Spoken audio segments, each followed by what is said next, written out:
listening to Your Ultimate Life with Kellan Fluckiger, only on LA Talk Radio.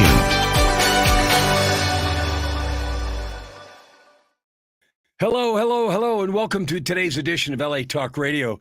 Excited to be with you to talk more about your ultimate life, the life of purpose, prosperity, and joy that you create by serving with the gifts that you have and your own skills. I'm excited today to have a guest with me today, John St. Pierre, who's just come out with a brand new book telling about an incredible journey he took on the way to his ultimate life. So, John, welcome to the show.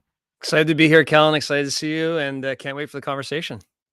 Yippee. So, company that I spent 15 years growing to north of $50 million of revenues, and got terminated from the very company that I co-founded. And it was the business of my dreams. And I made some critical mistakes along that journey that I crystallized into 7 principles of entrepreneurial success that I then applied to my other business that I had.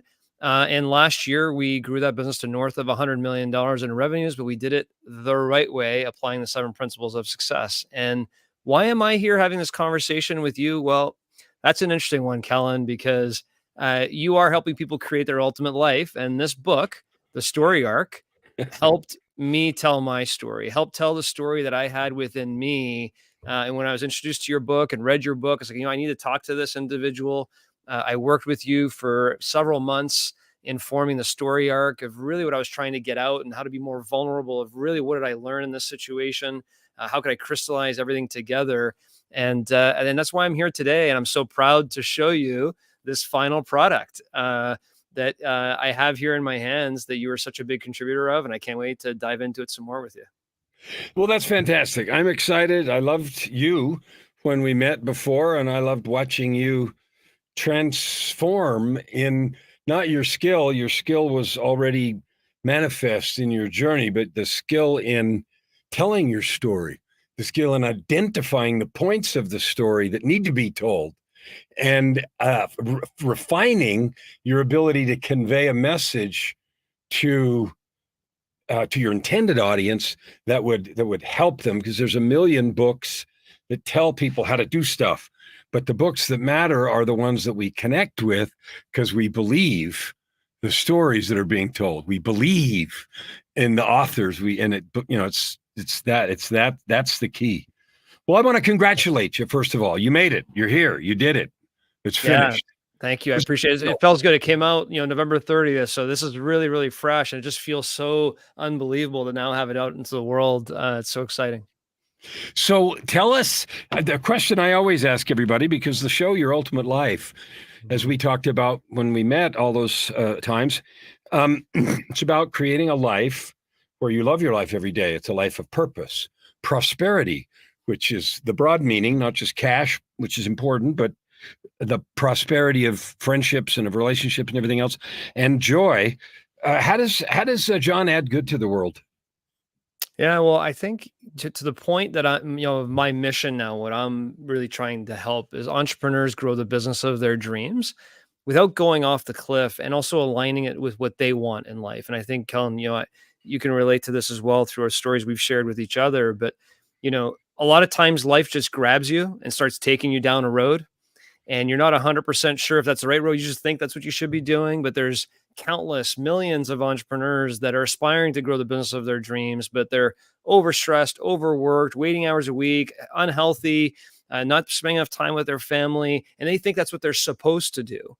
And, when I had this big failure of mine, I had to sit back for a minute and go, wait a minute, the tail was wagging the dog a little bit. I aspired to grow something, but it wasn't truly aligned with what I wanted in my life, or as you would call it, your ultimate life. And so I had to sit back for a minute and go, okay, as an entrepreneur, what do I want in my life? What do I aspire in all these different segments of my life?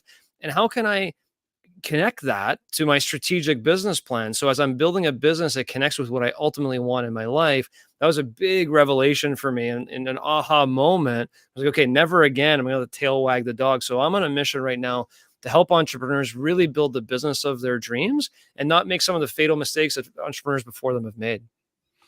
So I love that. So if I say John's adding good to the world by helping people avoid mistakes that he has personal and painful experience with. And the most important thing I heard you say was there's a myth.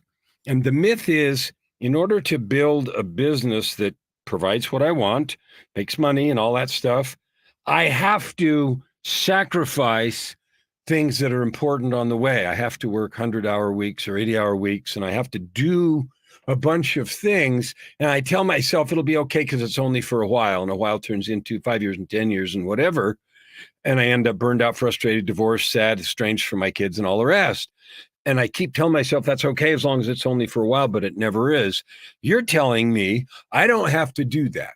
I can build a successful business doing something that matters, that's important to me, without going through some huge period of destruction that I have to clean up later. Yeah, I love the way you articulated that. I mean, this whole concept of work-life balance, we've heard that. I heard that my whole career. You need work-life balance. So what that tells me is if I'm working really, really hard, I can't have a good life, or I can't spend enough time with my family. And it's just, you have to have that balance. It has to balance out. I truly believe in abundance in everything that you do. How do you achieve that? And ultimately, that's what, on a mission to do, is help entrepreneurs build the business of their dreams, but have abundance everywhere. Have abundance with their health, have abundance with their life, have abundance with their relationships, financial abundance, have all of that. But in order to do that, there are specific principles you need to abide to and follow. Otherwise, you will be unable to create that. So that's what you just said is very, very, well articulated. But it's how do you create abundance in all these different areas and live? Again, I'm stealing your title here because it's exactly it. How do you build your ultimate life? And you can't build the business that fulfills you, but then leave the rest of your life behind. It all needs to come together. So let's make this I love it, and of course I agree because that's what I'm doing, and you've decided also to come not only here but on my podcast in a little while, which is the same name and it's the same thing, but it's different audience. Let's make this a teaching opportunity. You talked to me about 7 principles. I was trying to count. I don't know if I see 7 mountain peaks on the cover of your book or not, but that's okay. Tell us, let's get some things, because those are beautiful words. Okay, you can have abundance in everything. Yeah, have it all, blah, blah, blah. We've all heard that till the cows come home, and then someone sits by themselves in the basement and says, yeah, but that's a story. So what do you do? Where does the person start if they truly, they're willing to do and they're willing to learn? Where do we start?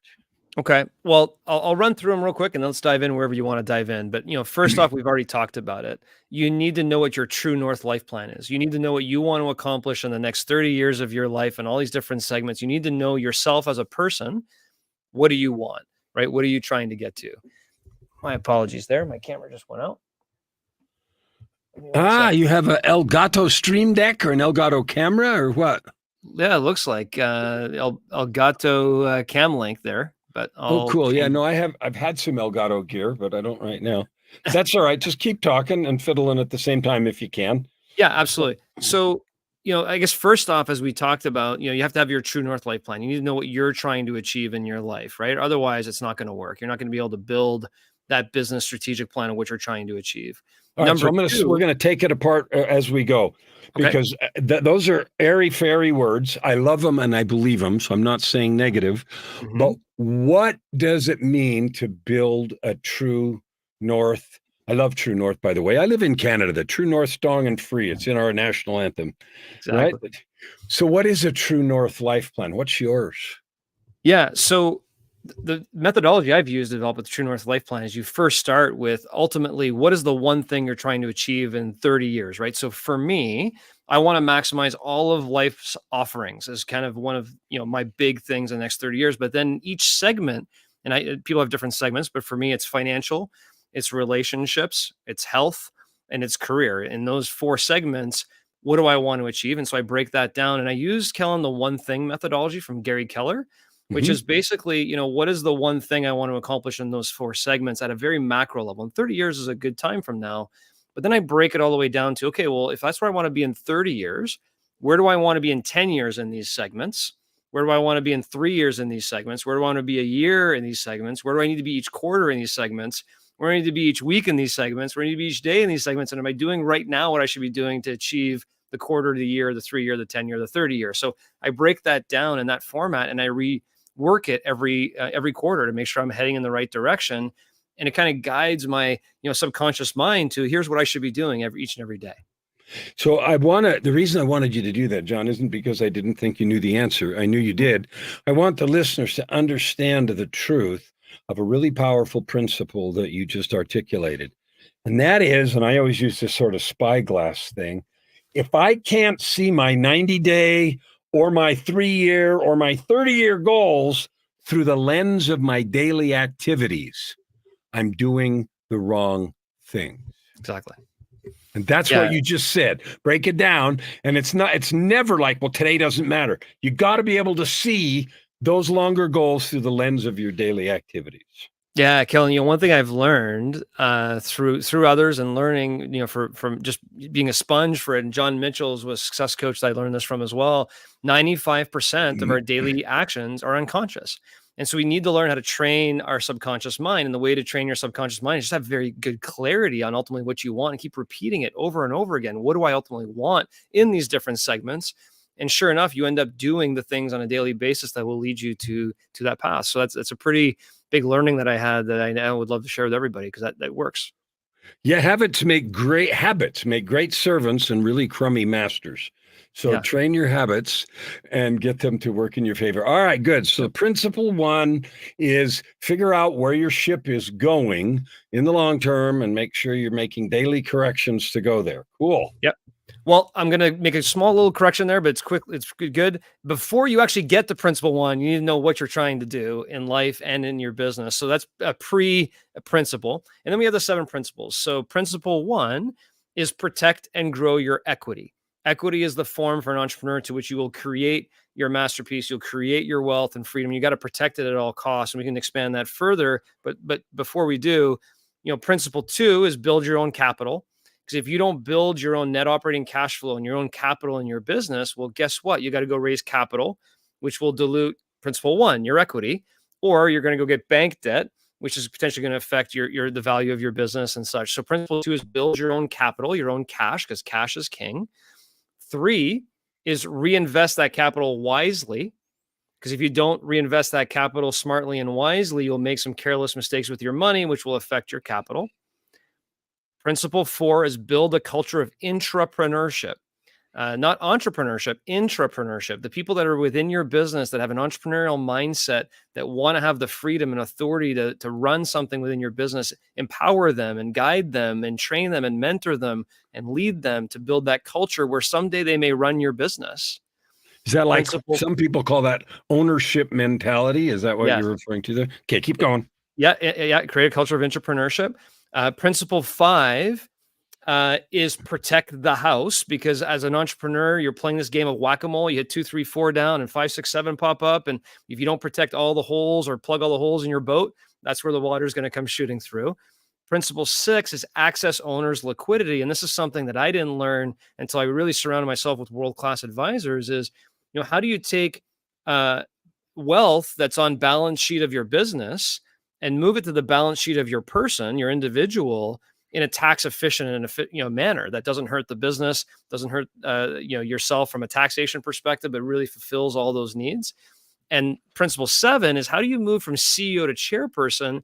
Because at the end of the day, are you looking to be a business operator to run a business, or are you looking to be a business owner and create something that could be more of a business passive asset for yourselves and your family? So, how do you move from that, operational position, if you will, to a more strategic position within your business? So those are the 7 principles of entrepreneurial success. So one of the things you talked about when we were conceptualizing and organizing the book is you talked about something you called the messy middle, which was a place where a person's growing a business, they're doing something. And as you described this, I've got a client that I've been helping for several years, and they've been successful and so forth, but I was recognizing some of the language that you described in terms of some of the places that he's been and so forth. When you talk about the messy middle, it felt like to me a place where you have some initial success, and it's like the old adage, you can't get credit until you have credit, and you can't have credit till you get credit. When you're first trying to get credit as a kid, right? You're 20 or 19 or something. That chicken and egg thing, it felt a little bit like that. So in that 7 principles, which all make perfect sense as you articulate them, yay, where are the sticking points where it's like an unseen secret door to get from step 3 to 4 that people get stuck in? Yeah. Well, even before I comment to that, you just brought me way back to when we were working together. The title of this book initially, as we were working together, was How to Overcome the Messy Middle, or Right. Overcoming the Messy Middle, or something like that. And the messy middle is very prominent in this book because as an entrepreneur, it's all you take a step forward and then you get 2 steps back. You take 3 steps forward, you're celebrating the big contract you just won. And the next thing you lose your top employee or whatever. It's a game that keeps going up and down and up and down. And what I love about these 7 principles is we kind of, crystallize them, was they all kind of tie to each other, because you can't become the CEO. So excuse me, you can't become the chairman of your business, move from CEO to chairperson, unless you build a culture of entrepreneurship, that there's entrepreneurs in your business that are ready to take over and run it, as an example, right? Mm-hmm. If you don't reinvest your capital wisely, you're going to get affected and not be able to build your own capital, which is going to affect your equity. So all these principles kind of flow downhill. If you don't do the one after it, it's going to flow right back to the one before it. But I'll tell you the one spot, Kellan, in the interest of really focusing on one to that question, I'd say the one part that I didn't quite understand was, companies, the whole idea of these valleys and these peaks and these mountains is, I really want to focus on entrepreneurs that want to grow from a lifestyle business to a high performance business. And so a lot of entrepreneurs aspire to build this big business, but then after 10 years of slugging it out, they're like, I'm fine where I'm here. I'm just going to keep this business right here. I don't want to take that next step because it's a dangerous road from lifestyle to high performance. And in that lifestyle to high performance is the messy middle. And there's a lot of potential cliffs that you can fall off of if you don't take care of the basics and the principles. And that's where I got caught. So I really want to focus here. If you want to grow from a lifestyle to a high performance, you need to really execute on all of these principles systematically and throughout, because if you miss one, it will flow down. And I'll just say this, even in the business I told you that we grew to 100 million, after we hit 100 million, that next quarter, we had some oh crap moments that was kind of like this messy middle. And as I started looking at them, we had actually violated some of the principles in my own book, but I had just written about. And I was like, oh my gosh, how did this just happen again? We can't do this. And it started making us slide back hills. So that's why the principles connected are really important. That's really, really spectacular and useful. What is let's make sure that everybody understands terms. Sure. So when you say lifestyle business, tell me what a lifestyle business is in the context of your conversation, and then what is a high performance business? So I want to go from here to here. What is that? Yeah, I'd say a lifestyle business is, a founder, owner, operated, led business. 10 to 20 employees. It creates a nice lifestyle for the owner. The owner makes good income from that particular business. But it's not a business that's going to be 100 or 200 employees, offices across the country. It's usually a single location, like you could think about it like a restaurant, or a business like that where the owner runs that restaurant, not a franchise like a Subway or a Jersey Mike's where they're all over the place. It's that typical size business that the owner builds, is very successful in building. They make really good income from it. The business probably has really, really good value, but they don't aspire to grow it beyond that level. Whereas the high performance business, we look at that as businesses that are north of $50 million in revenues, that have hundreds of employees, and they aspire to grow and build and sell to a private equity firm someday, or some larger exit value down the road, is what I see a high performance business as being. And if when you're caught in the middle between the lifestyle and the high performance, is really where the treacherous terrain is. And it can be really, really dangerous, because that's ultimately where you can bring on investors, lose control of your business, lose the business, put yourself into major financial problems. There's a lot of dangerous curves in that area. Is the big struggle in that area, because when you're in a lifestyle business, single location, et cetera, you maintain a lot of individual control and small enough that you can have your hands on everything. And when you're going to the next step to move into the high performance territory, you lose some of that. You have to bring in some more people, some more money, some more stuff. And that's where the quicksand is. Yeah, you nailed it. When you're in the messy middle, you also encounter the growth paradox. And the growth paradox is, okay, I got some business problems here. We're not making enough money. I got to go get more customers. Well, then you go get more customers, but then you need to hire more employees to service the customers.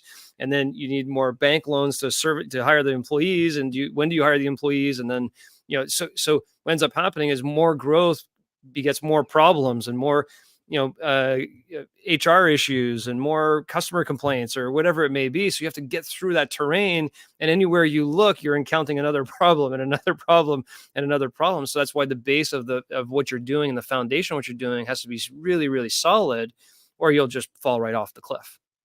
So if I'm doing that, and I'm going to make this up because this is what it sounds like to me. It sounds like what you're saying is, okay, I know I've got a successful lifestyle business. I could stay right here. I'm tempted by the idea of moving to high performance, more locations, bigger, this, that, and the other. Mm-hmm. I got a client that calls that biggering. He's turned that into a verb, right? And some of the partners, it's a 4-partner business, and some of them are very obsessed with biggering, and some are not. And so they're having this very conversation about biggering or not. It's exactly what you're describing. But when you, yeah, I believe me, I'm going to tell him. I happen to have his coaching call today. I'm actually coaching 2 of the partners privately, but anyway, 2 of the 4. So is the time to sit down and do this? Like if you're in the messy middle, like you haven't really firmly decided what to do, but you found yourself accidentally in the growth paradox somewhere, versus sitting down when it's not that bad yet and you're deciding, like, how do you do this? When and how do you do it so that it's best? And what are some of the traps when you wait too long to get started organizing these principles? Yeah. One of the things I come back to is, what do you ultimately want in your life? What is your ultimate life plan? What do you want to achieve? And I think I'd suggest that in a situation where do we bigger or are we not bigger, I think that the conflict is probably somebody has their personal life plan and goes, no, this aligns to my life plan for us not to move any further. Let's keep this business the way it is. It's nice. It's good. It's solid. Everything's in good shape. And the other people, their plan is like, no. We want a bigger because we aspire to these big things in our life plan or whatever it may be. And so having clarity on what you want as a person in your life is the critical element to that.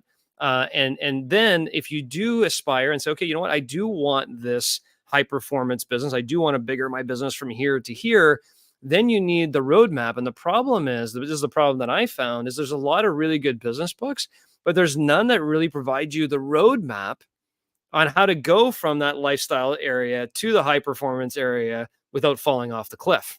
And that's ultimately where I thought the spot would be for our book, is to write this book in an area that really addresses a niche of entrepreneurs that are really digesting that question.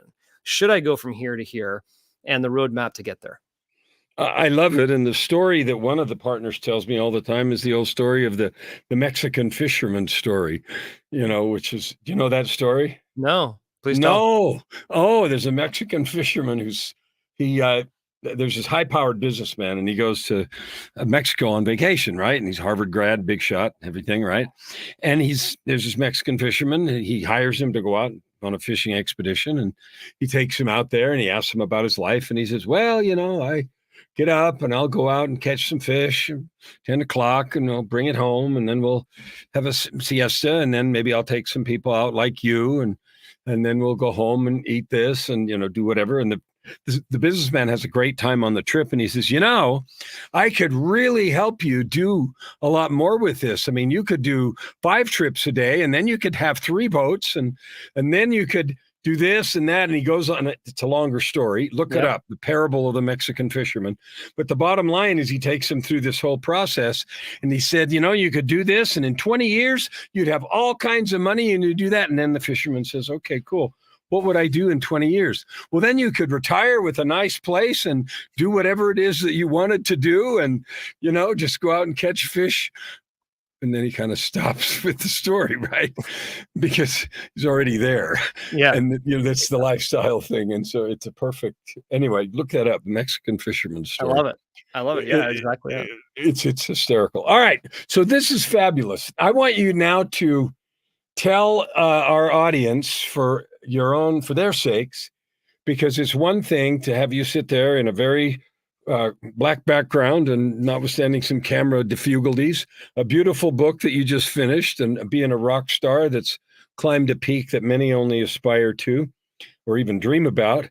And it's quite another to go back 5 years when you walked home, came home and told your wife you'd just been fired from your own company. So walk through a little bit of that thing so that people can understand the serious love from which you have created this instruction. Yeah, no, I appreciate that. I, in retrospect,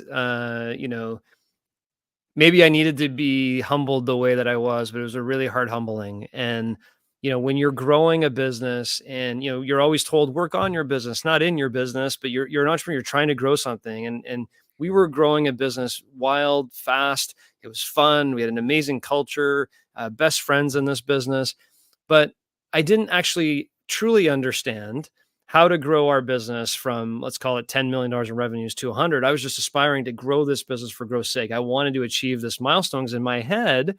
And we hear about this all the time, Kellan. Now, entrepreneurs brag about how much money they've raised, or they brag about, how big their business is. But the reality is, how much of it do they own? Because as they're raising capital, they're probably getting diluted along the way. Or as their company grows in revenue, doesn't necessarily mean they're profitable or generating cash flow. I mean, they're very high revenue companies that go bankrupt, right? And there are, and the balance sheet and P&L are different things, and earnings ratio, all that crap. So anyway, keep going. Yes. So, I can't remember who said it, but, growth is the ideology of a cancer cell. Like, we were growing, it was sexy, it was a lot of fun, but in hindsight, when I look back on it, we were growing ourselves cash poor. We were putting ourselves in a position to be extremely vulnerable. And in those moments of vulnerability, it's like, okay, what do we need to do to get to the next level? You're in that growth paradox. And one of the things that I did is I hired an unvetted executive to kind of help me build the business to the next level and say, hey, you got capital experience, help me. We got to raise some capital and help me build this business. Brought them on board. We got introduced to some private equity firms. They were interested in the space we were in. They made an investment in our business. And 7 months later, in a board meeting, I was terminated. And this was after 15 years of growing this business to north of $50 million of revenues. And it was a great business. It's a business I'll forever say it's the business. If you told me right now, Kellan, close your eyes and go run any business in the world, what would you want to run? It was that business. That's what I would want to run. I had the logos tattooed on my forehead. I loved everybody in it. It had an amazing culture. And I basically put myself in a position to be extremely vulnerable, and to have others be in a position to say, John, we don't want you to lead this company anymore. We want someone else to lead it. And so, taking that pill, I can remember distinctly, it's actually in the prologue of the book, and, driving home from the board meeting, calling Amy and saying, hey, I'm done. I just got terminated. And it's like, well, what do you mean? How's that happen? And to come home and just see it, she had just told my 10 and 12-year-old, dad had a bad day at work today, story. But the truth of the matter is, as I was getting in these moments of vulnerability and taking on capital and growing, my wife was like, hey, are you growing too fast? Are you sure this is the right move? Like, this might be a little dangerous. But I was like, no, let's go. We're building this thing. And so my last message to her that night was, sorry, honey, I effed up. You were right.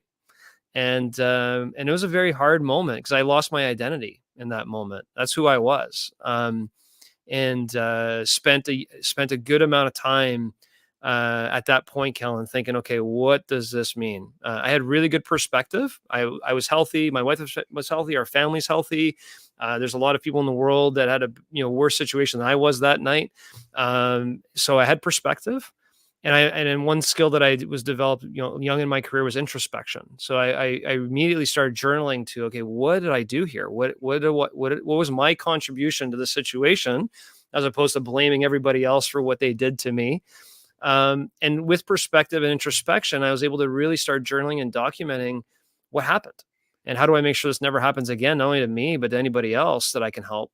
And that's ultimately, what came to be the $100 million journey story. And that story is very well articulated in the book. That, the first part of my journey in the story, as you helped me write in my story arc, is really that journey as an entrepreneur, and exactly what went down and how, and all the lessons I learned throughout it that I then applied to the principles. So that's the story. That's fabulous. And thanks for sharing that. And I know that and this is for the benefit of the listeners, when John and I were first working on this book, he pushed back really hard about being vulnerable about the story because he thought the important thing was the principles. And at the end of the day, nobody cares what you teach unless they believe you and can connect with you. And I'm just really excited to see you in the space of that kind of connection and being there, because I know that because of that, your book, your message, your work will have a bigger impact. Yeah, Kellan, I'll say the impact that had on the book and the feedback I'm receiving from the book was immense. And to your point, I looked at this as, no, I want the 7 principles. Like, let's get to the 7 principles, and here's what they are. And extracting that vulnerability to tell the story and be bold, and bear your heart out is not something I was used to.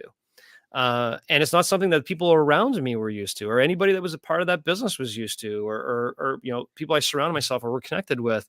And so I think that's one of the best feedbacks I'm getting from the book, was how they appreciate, telling the story from the heart, which is something that is big on you, right?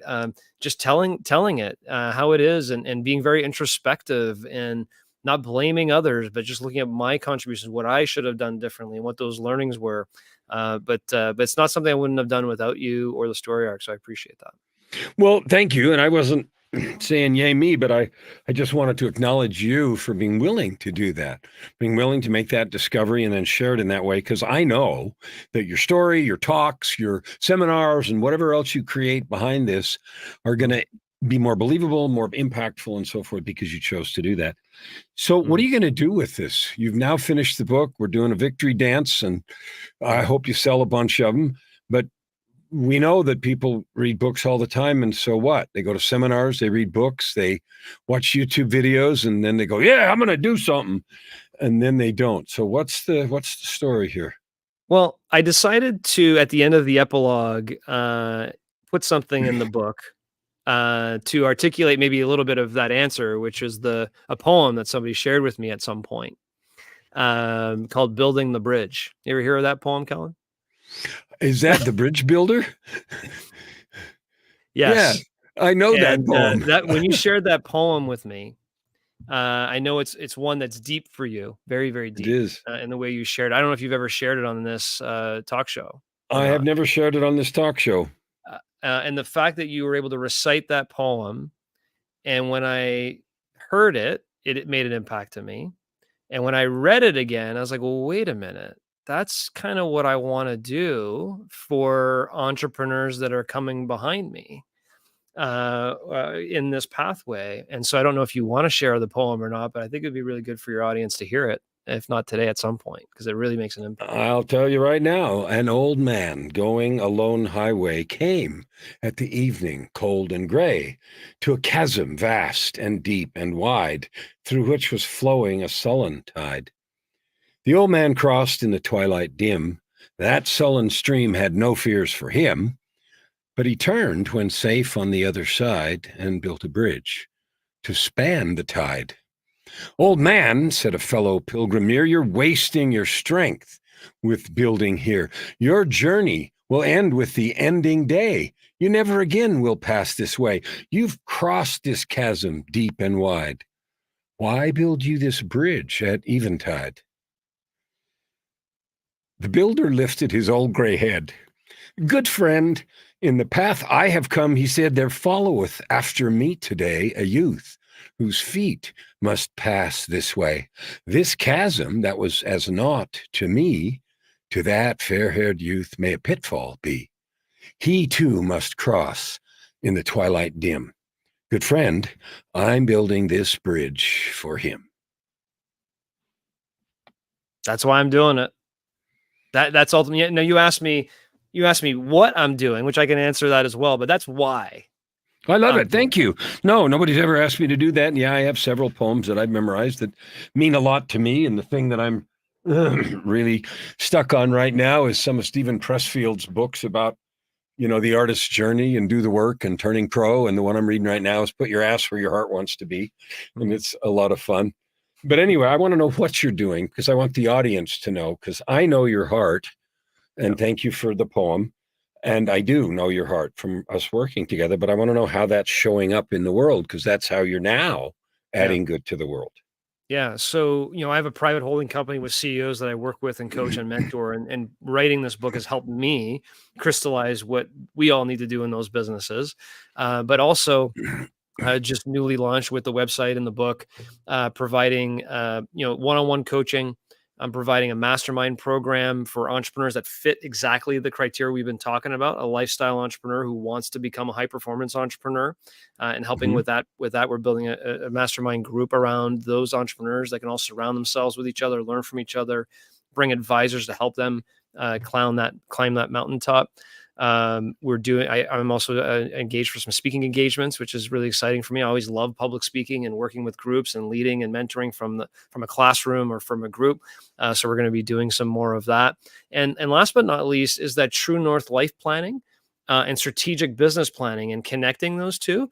I'm doing half day and full day workshops with entrepreneurs and their teams on how to create True North life plans to know exactly what you're trying to create, but then connecting it to your strategic business plans so that they are in sync. So those are some of the things I'm doing. I want you to take that last piece and say that again slowly.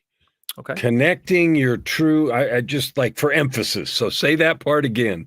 Yeah. So I have some workshops right now that I'm working with entrepreneurs and their teams to develop a True North life plan for the entrepreneurs in terms of what they ultimately want in their life beyond their business and all the different segments of their life, and helping them and their teams create a strategic business plan for their businesses that connect the two so that they are in sync, so that the business is in sync with what the entrepreneur is ultimately trying to create in their True North life plan.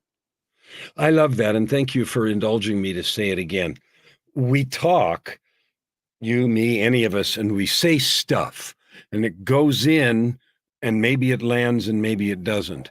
But the importance of identifying in a real and meaningful way your True North life plan, and then thinking about what elements of my strategic business plan support it, and how do I make adjustments so that they do support it, instead of ignoring the conflicts and having the period of 10 years where we're going to work really hard and screw everything else that happens over and over again. And so thank you. I wanted that to just land what you said, because of all the things you said that you're doing, that right there might have the largest and longest impact for generational, both generational wealth and generational relationships and happiness for people in their lives if they make that kind of connection.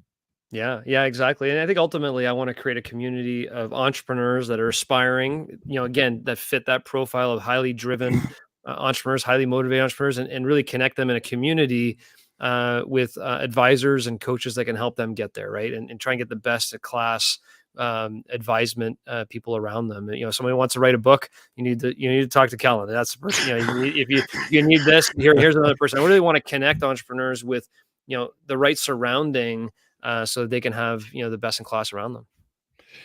That's fabulous. I want to take a minute now for you to tell everybody where to find everything about you, because before you connected with me, I didn't know you. And in the circle of business that you have, I'm sure you're prominent. When I had my executive stuff years ago, I was one of half a dozen people in the world, literally in the whole world, that did my cool little thing. But that doesn't mean anything. So tell us where to find you, where to find your books on Amazon, I know, but your mastermind, what is it? Tell us what socials, what websites to find out. I think the central repository of how to find me would be our current new website, which is 100mjourney.com. So 100M as in Mary journey.com. Is there a the or a in front of it, or is it just 100M? Exactly. 100mjourney.com. All right. That'll be in the notes and stuff, but I just wanted to get it said right. Yeah, Okay, exactly. So cool. 100mjourney.com would be the best place. You can find all my social connections on there, all the information about the services we provide and what we do to help entrepreneurs grow their businesses. Obviously, more information about the book. I have Kellan supplemental videos. So I have an hour and 20-minute video, which is the Cliff Notes version of the book. For those who want that, I got a $100 million journey workbook that goes along with the book with worksheets and templates and all those things that you need for the principles. So I got all that can be found at 100mjourney.com.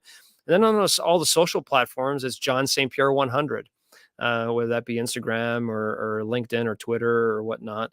I'm on all those channels and would love to connect with anybody out there that is interested in connecting.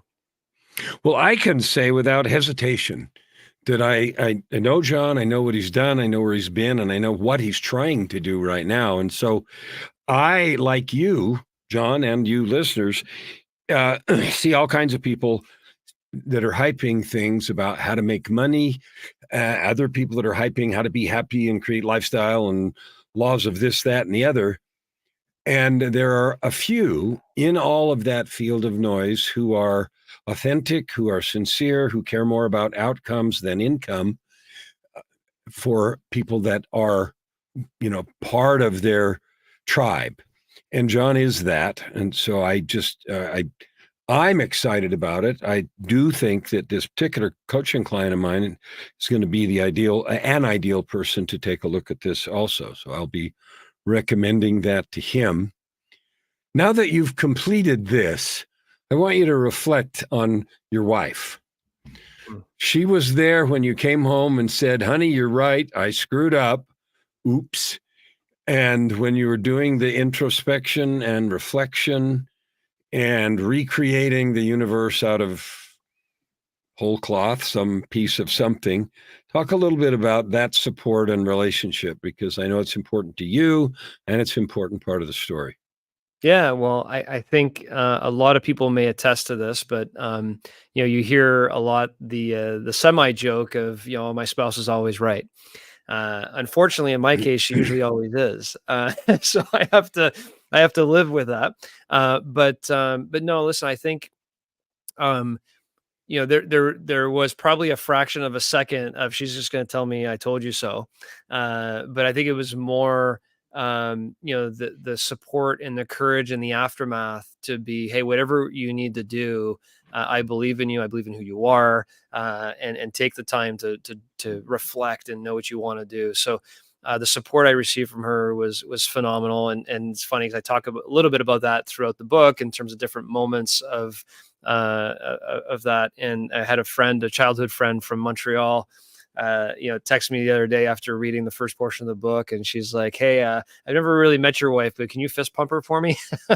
In terms of her contributions to really helping me and guiding me and being that rock, and that stability factor that allowed me earlier in my entrepreneurial career to be an entrepreneur and chase my dreams, to the rock that was there when things failed massively for me in 5 years, to the rock she is today, and what big part she is to me in my true North Lifeline, what I want to achieve as a person in all the different segments, and being such a big factor in that. So she's loved my life, and I appreciate everything she's done for me and backing me up. Thank you for being willing to share that. And for the audience sake, those of you that are regular watchers know that I never script anything. So of course, John had no idea that I was going to talk about that. But that's just part of the gig. So we've got just about 5 or 6 minutes left.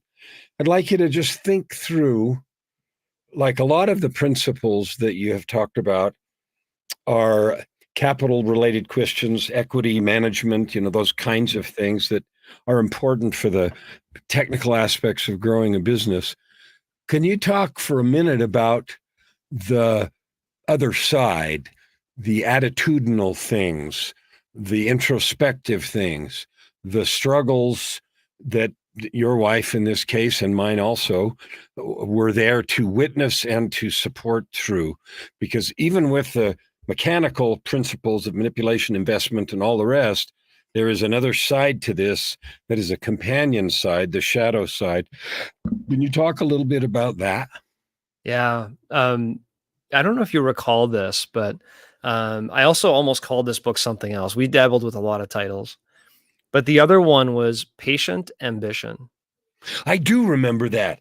Yes. And when I bring up the words patient ambition together, I get a lot of reaction. I get a lot of, ooh, I've never heard that before, but that's good. Like you need to have ambition, but you need to have patience. And I think way too often in my earlier career, and maybe you as well, Cal, I'm not sure. Like it was like go, go, go, go, go. Like we have to go do this so quick, right? And you get in that vibe.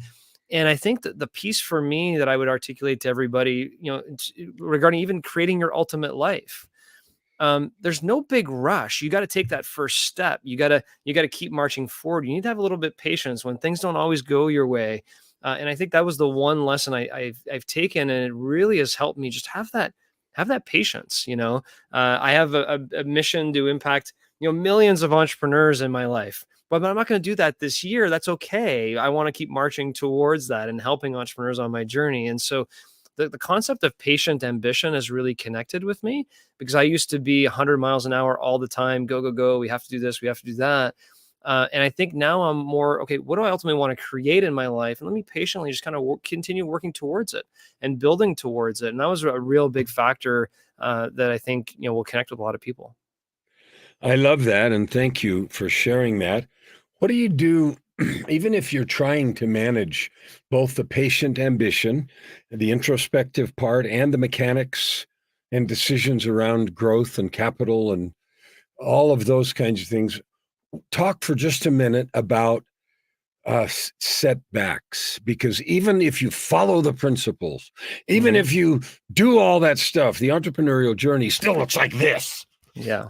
So talk a little bit about that sort of steadiness and consistency and regrouping that's required even up that hill.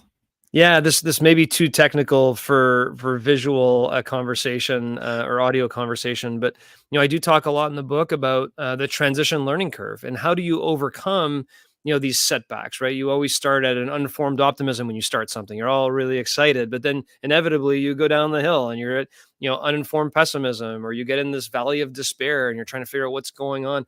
How do you regulate your mood and have the perseverance and grit as you're going through that to keep your eye on the prize, which is this long-term patient ambition that you have, that you want to be here, and that those setbacks may not be as big as you think they're going to be. You need to process them and go through them. And I shared this earlier in our conversation, Kellan. The big thing for me, for entrepreneurs, when I talk to entrepreneurs who are going through a moment of a setback or a challenge, is always go back to perspective. What's your perspective?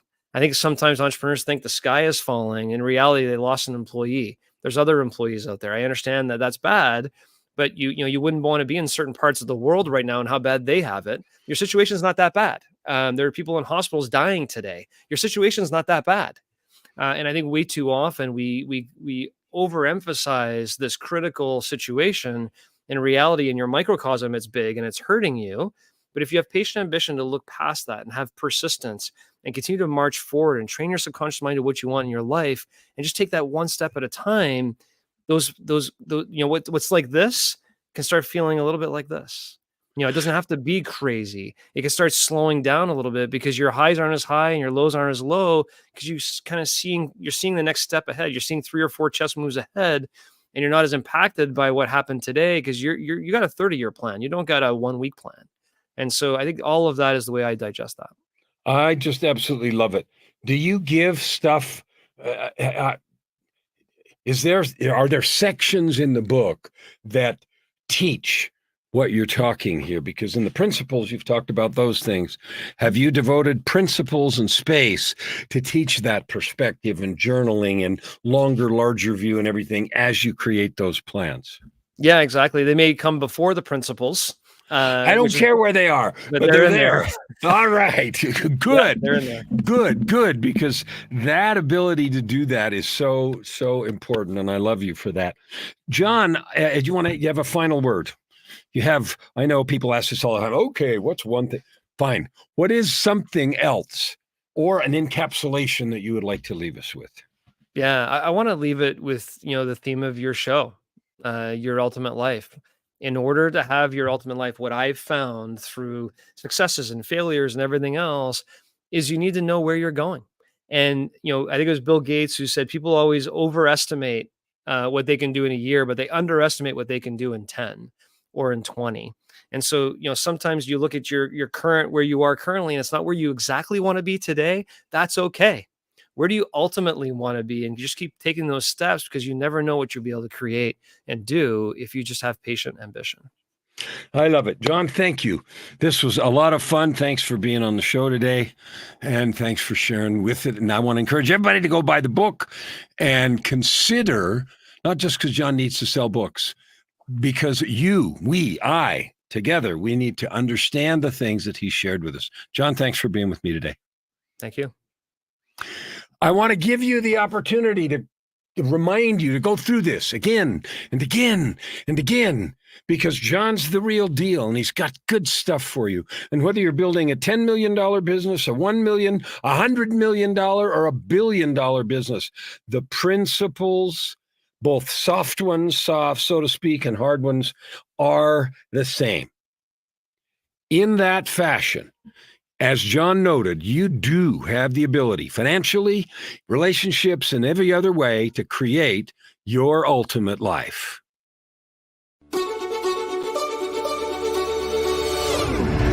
You're listening to Your Ultimate Life with Kellan Fluckiger, only on LA Talk Radio.